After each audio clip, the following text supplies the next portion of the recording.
impact sex, but what are some other traumas that people encounter or deal with that really impact their view of sexuality and sex? I mean, the most common in my private practice and online is any kind of childhood sexual abuse. For instance, I had a patient years ago who the next door neighbor that was supposed to be babysitting her was like taking photos of her and, sexually abusing her. This could be, touching.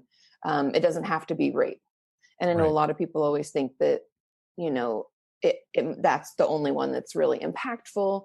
But any kind of sexual exploitation, when we're under every country, every state has different laws, but if you're under 18 or some 15, but you can't consent.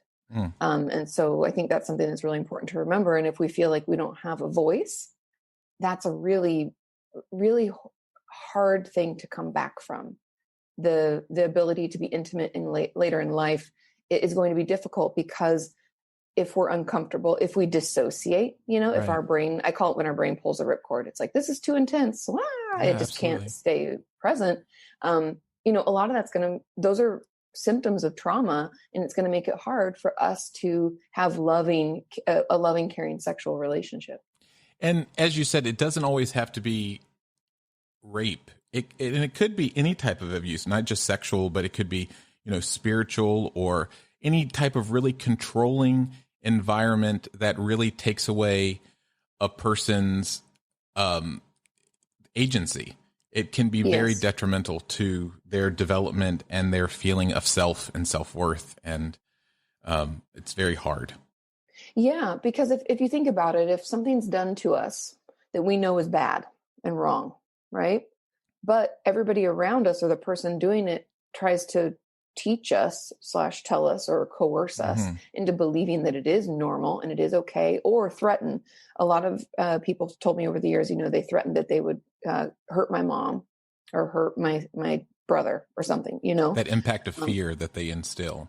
Yes. And I don't know if anybody's, agrees with me, but I believe that shame, which is the belief that something is wrong with us, feeds on fear. And it's that deadly combination of, you don't have a voice, what you think isn't right.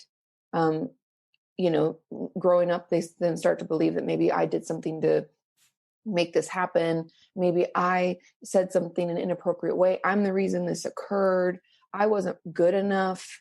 And then, boils down to, something's wrong with me. I'm broken. Shame spiral, all fed by fear. I agree. I think, yeah, no, absolutely. And I think we see that manifested in a lot of ways. I think even if you think about very outside of trauma, if you think about very simple things like sexual orientation, the reason why people they feel so much shame around that is they are fearful of how people are going to respond if they have a different sexual orientation than they feel their environment is comfortable with.